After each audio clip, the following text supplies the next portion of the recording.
Welcome into Outkick the Show, Friday edition. Insanity reigns fourth all week long.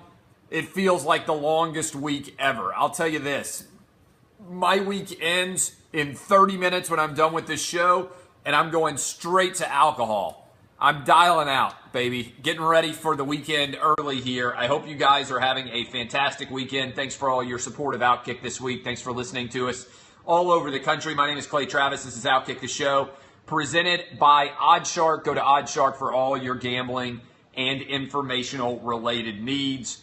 And my goodness, I feel like we might as well end with a bang here on Outkick the Show this week. What an unbelievable week of insanity. We are refighting the Civil War this week. I never would have believed that 2017 was going to turn into 1863 up in this bitch, and that everybody was going to be sitting around debating Civil War history, monuments, battlefields, all of the insanity that goes on. This is truly absurd. But I'll start here. Right before I came on, a buddy of mine who lives in Manassas, Virginia, I went to college with him at GW. He shot me a link. He said, look at this. He's a Republican. He is not an insane Republican. But he said, look at what my town of Manassas is doing. Manassas, Virginia canceled their Civil War reenactment weekend because of all of the attention on the Civil War. It is one of the most ridiculous things I have ever seen, and I've seen a lot of ridiculous things in my day. If you haven't read my mailbag, my Outkick column on Confederate statues, the deaths in Charlottesville, Dallas, and in Baton Rouge, I would encourage you to all go check that out, because it is this is what happens. This is what happens when mobs rule. When mobs rule, they make irrational decisions. They are not in any way responding to factual bases. And I broke down in my column. I'm going to run through all this again because I feel like I can't believe that I'm maybe the most educated person in this field with an audience like mine. But I thought it was important to break down a bunch of different elements here. You can't Disneyfy everything. All right. If you are taking down monuments, if you are exploding different elements, like some people right now outside of Atlanta are saying, oh, we got to take down the Stone Mountain carvings. Vice ran a suggestion that Mount Rushmore be blown up. Al Sharpton said that the Jefferson Memorial should be defunded. People out there are saying that the Washington Monument should come down, that Washington, D.C. should be renamed. It's all scary. This is what totalitarian governments do. They erase history to leave you in the moment so that there's no understanding of the scope of any situation. Someone without history is totally lost in the ravages of time. And that's how you end up not understanding perception. That's how you end up not allowing yourself to be an intelligent people. And I'm afraid that's where we're headed right now, where we've got people all over the place policing what can be said. We've got people out there who don't even engage in arguments anymore. They just immediately brand anything that they don't like: racist, sexist, homophobic, transphobic. We've left the point behind where two people could debate things, and now we end up almost immediately in an insult arena. And certainly our president is not helping that. Let me talk a little bit about Bannon being gone. I don't think it matters. I don't think it matters that Bannon is out, because ultimately all White House advisors serve at the mercy of the president, and the president ultimately makes the final decision. And so as a result, the fact that Bannon is out, whatever his proclivities are, whatever his interests are, it doesn't change the fact that Donald Trump is still sitting in the White House. And what has been disappointing to me about Donald Trump has been his inability to actually do anything. Now, you can argue that the stock market is basically saying, just don't do anything. Just don't screw this up, politicians. The economy's going well. The stock market is at all-time highs, effectively. Unemployment is at all-time lows. Donald Trump is just incompetent. He can't get anything done. I was hoping at least he could get a tax cut passed through 8 months, I would say the only thing he has not screwed up is his appointment of a Supreme Court justice. That actually went pretty smooth and wasn't a disaster. Otherwise, there's absolutely nothing that you can point to that Donald Trump has done well. Now, I tend to think lots of politicians aren't doing anything at all. I tend to think that a lot of them are just wasting space and arguing about things that don't matter. But I want to talk about things other than politicians. So everybody's like, oh, Bannon's out. What's the impact going to be? Not going to be any impact at all. Because I don't think he had very much influence, because I don't think anybody has that much influence with Donald Trump. Ultimately, Donald Trump is all that matters. But what I want to talk to you guys about is what I see happening all the time. I think that social media has become a great disuniting force. Now, let me explain my theory on why that is, and I would encourage all of you to keep it in common. Obviously, for me, social media has been great. It has expanded my outreach. It has increased my overall audience. You guys share things for me in a great fashion, and I appreciate that. But I think by and large, social media has been negative for the overall direction that the country is going. And what I mean by that is most everybody creates walls around themselves and surrounds themselves with only opinions they want to hear. And if that happens, then people become even more convinced that their view is right and everybody else is wrong. I want you to think about this from a social media perspective. I've argued this before, but I'm going to do it kind of succinctly here. It used to be that the goal of media was to be as neutral as possible, because that was how you reached the largest possible audience. In a pre-cable universe, the best way to reach a large audience was to create a show like The Cosby Show, or Family Ties, or Growing Pains, right? If you guys all watched those shows, Fresh Prince of Bel-Air, they were about as blandly inoffensive as shows could possibly be. Why were they that way? Because tens of millions of people all had to watch the exact same show. So grandpa and dad and the 8-year-old had to all be entertained just like mom and grandma and everybody else were. And the reason why the sitcom made sense was because everybody had a role in their family that they could easily identify with on the sitcom. The age range was substantial, right? If you watched these shows, dad liked it because dad was involved. Mom liked it. Grandparents probably liked it because they were involved. Every family member was involved by and large in a sitcom. And so as a result, those shows were designed to appeal to the largest possible audience. And if you wanted to appeal to the largest possible audience, you couldn't move it all the way to the right or all the way to the left. And the same thing was true of the way news was covered. It was very middle of the road. It was very neutral. There wasn't a lot of movement because you were trying to appeal to the largest possible audience, and the largest possible audience does not want to deal with something that's going to alienate them, right? So think about that as my media thesis, okay? As my media thesis, everything in media was about appealing to the largest possible audiences. Cable happens, and that starts to fragment. But you get CNN, and CNN's goal is still to appeal to the largest possible audience. And then Fox News comes around and they say, wait a minute, we're going to do one thing. MSNBC does another. Even still, it's fragmented, but it's nothing like today. Then the internet arises. And now you can make a living, an insanely good living, if you've got 100,000 people who love what you do. We've got way more than that, but that's about all it takes. So you have all these different people rising up. And instead of trying to appeal to a mass audience, they're trying to appeal to a tiny little segment of the population.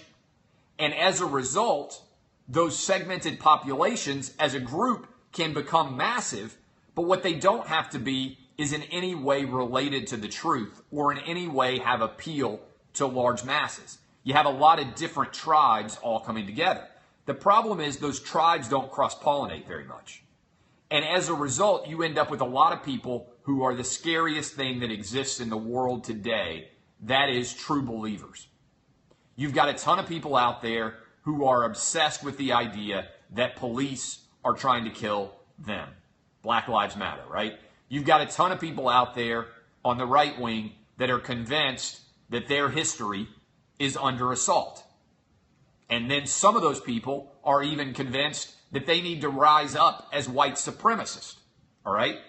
All of these things are going on, and the internet and its ability to create communities leads to the idea that these people have great support.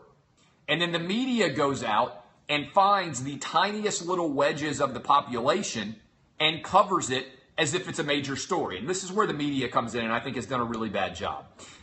The number one way to communicate in America today and any society ever has been what? Through story. Data often doesn't work. Stories do. So when you see somebody write a story with a lot of data, do you know what they begin it with? Almost always an anecdote.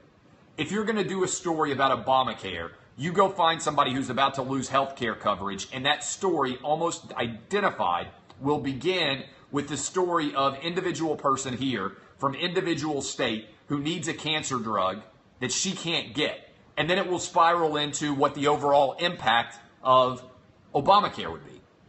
That's a really successful way to tell a story. Find an individual who stands in for a larger percentage. What has happened in media in modern eras is we have lost the idea of find an individual who stands in for a larger perspective, and we find aberrant, rare outcomes because they're good stories and try to spin them as a larger story. Okay? Great example of this is what just happened in Charlottesville.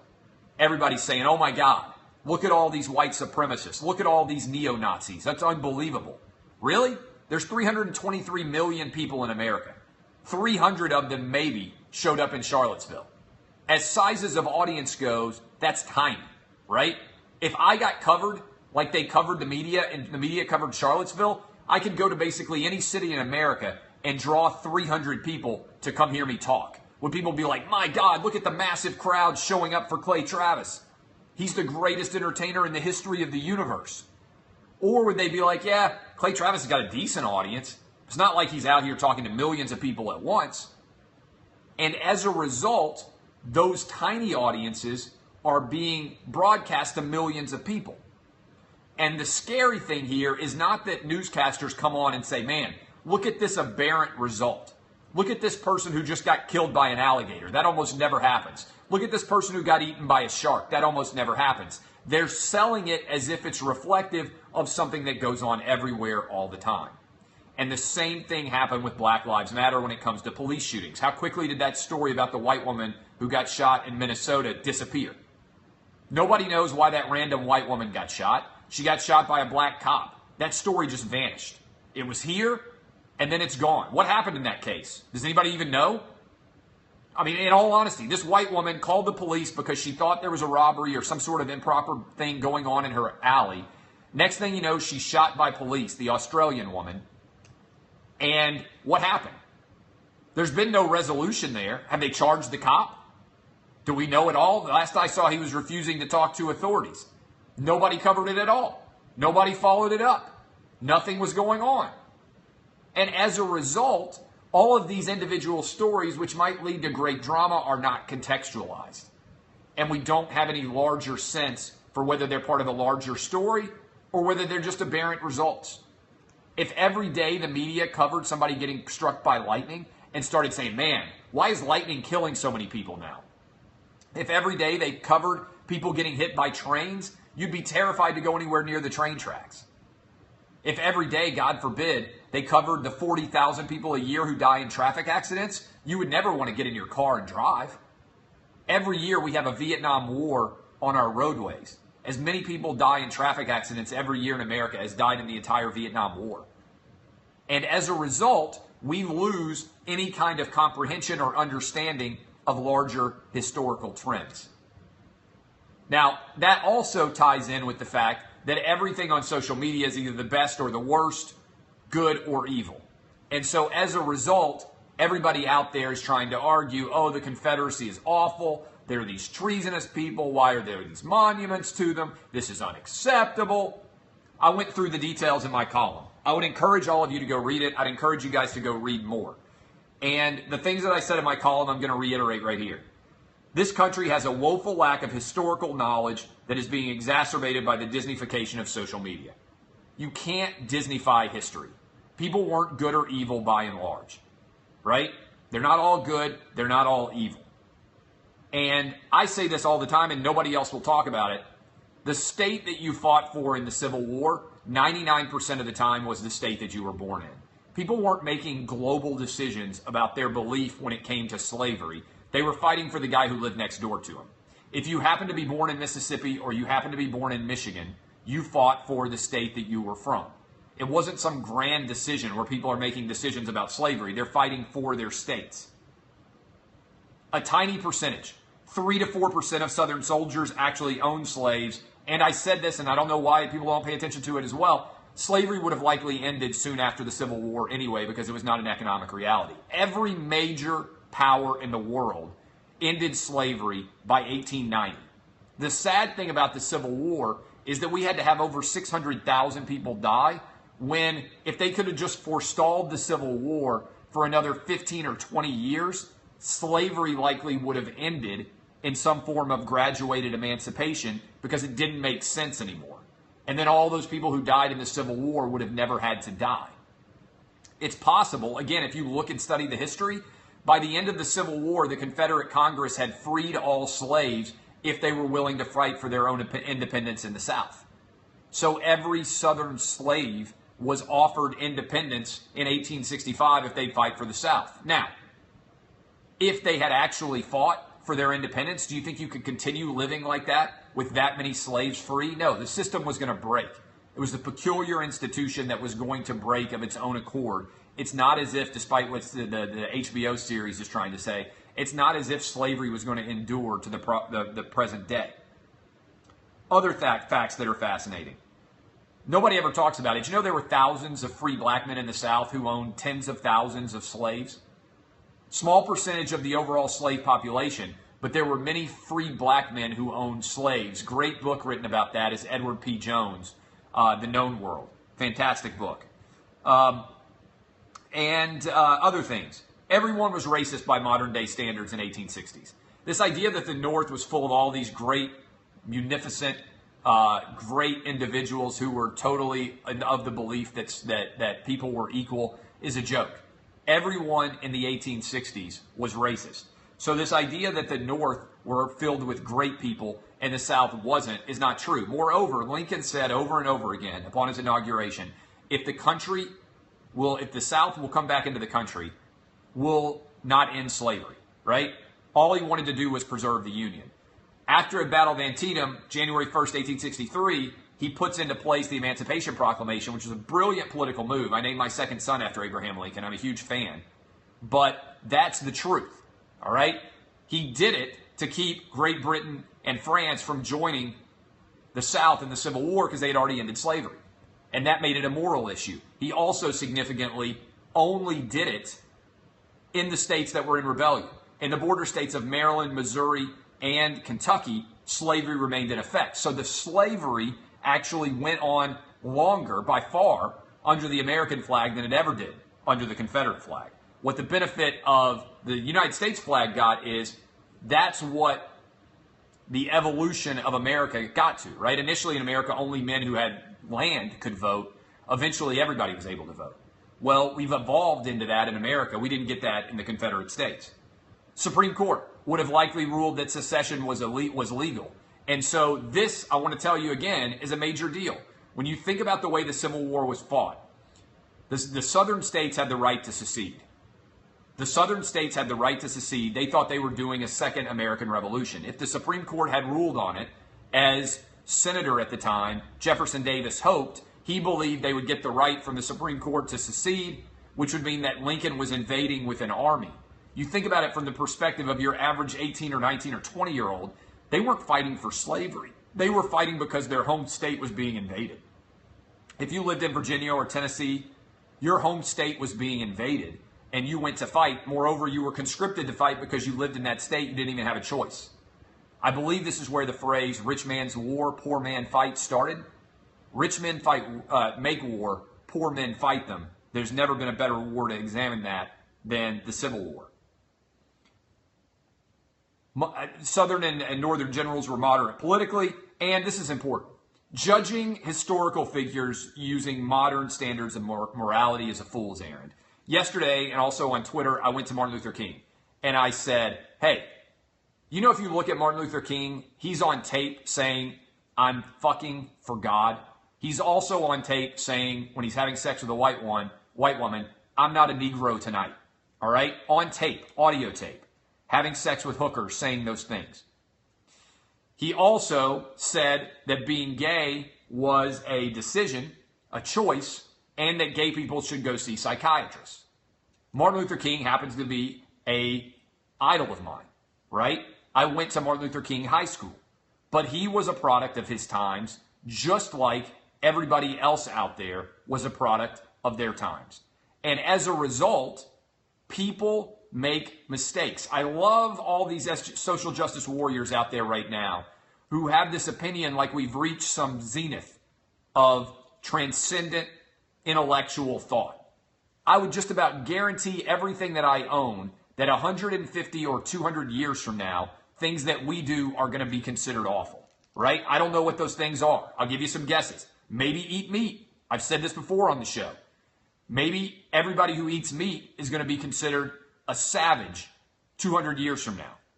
Maybe it's going to be even going to church.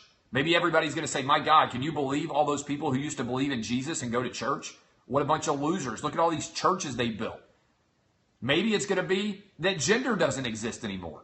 Maybe everybody's going to be asexual. Nobody's going to have babies anymore. And men and women are effectively going to become the same gender. We don't know what history is going to be like in the future.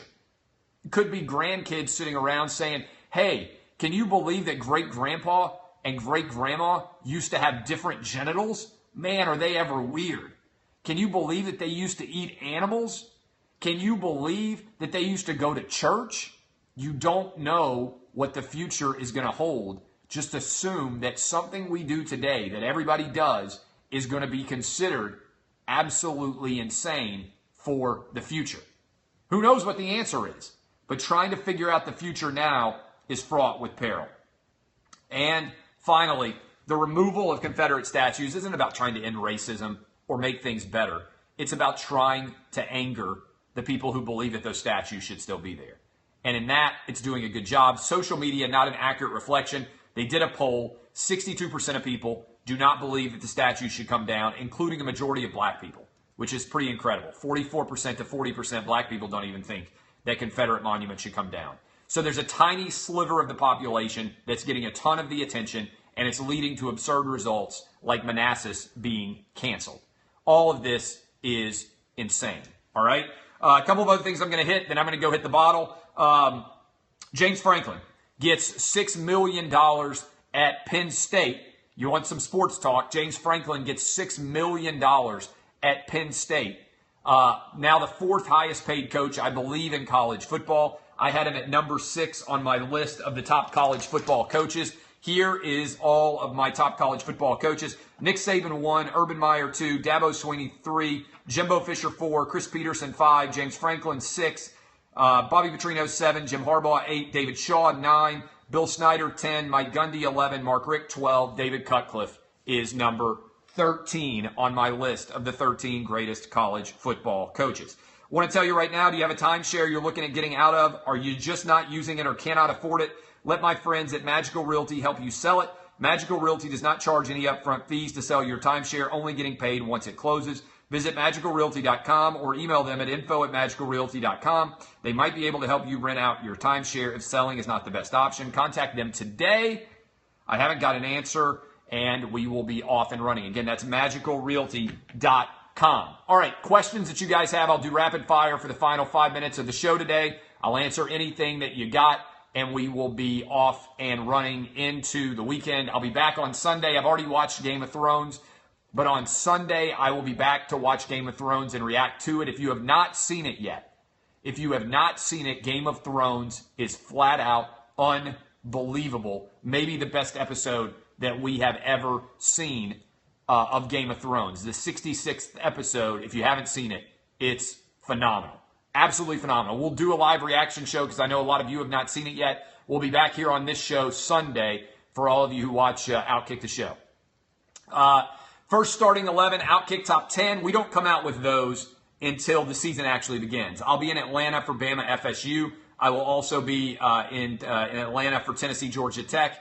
So that will be where I am, and I will not do my first top 10 until the games are played. I rank them based on games that we've seen, and I'll do the first starting 11 on that Monday after the college football season begins.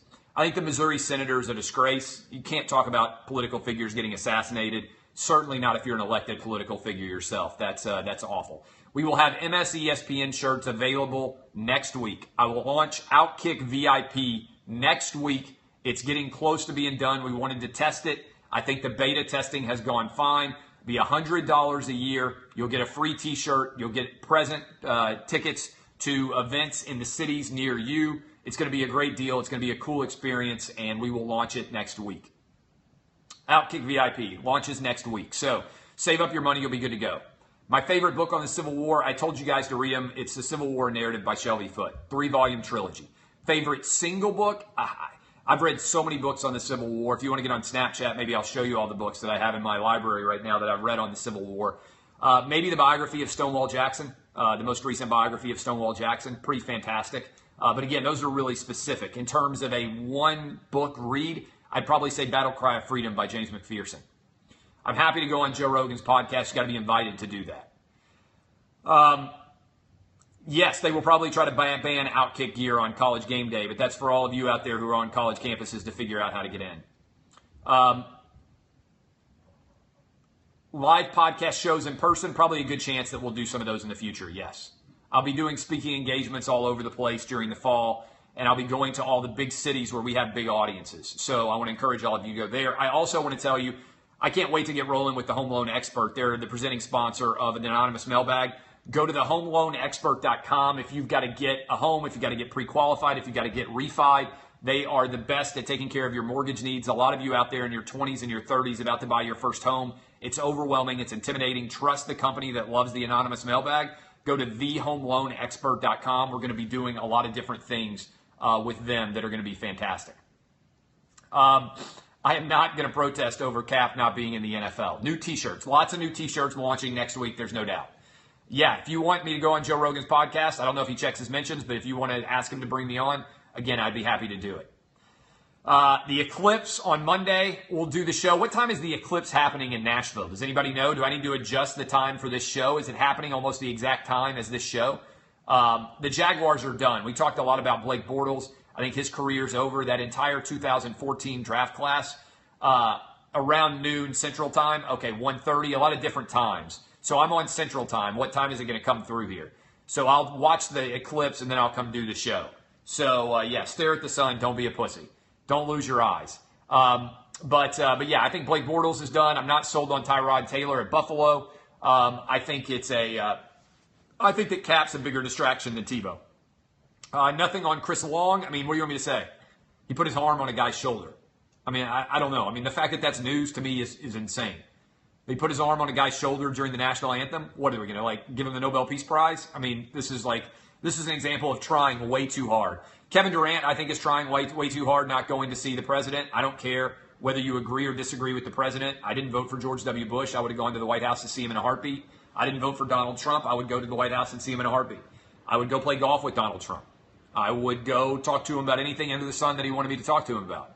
That's because he's my president, even though I didn't vote for him. Whoever gets elected president is the president of the country. And you may not respect the individual, but I think you have to respect the office, even if the person in the office doesn't respect it as much as you did. That's what being an American is all about to me. So I would go to the White House no matter who the president is. Yeah, I'd play golf with anybody. I'd play golf with Kim Jong-un. Can you imagine the story? And I don't believe that Donald Trump is racist. I think that's stupid. I think it's lazy.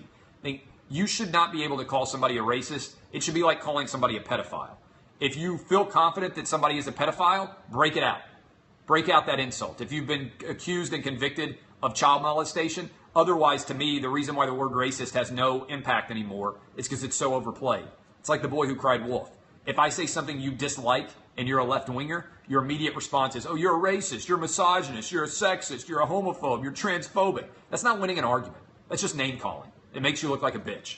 All right, I love you guys. My name is Clay Travis. DBAP, new shirts going up next week. Outkick VIP. Check out my friends at The Home Loan Expert. Check out my friends at Magical Realty. I love all of you. Thank you for spending your Friday with me. We'll be back on Sunday night breaking down what I think is the best Game of Thrones episode that has ever been made. If you haven't seen it yet, you're in for a lot of fun.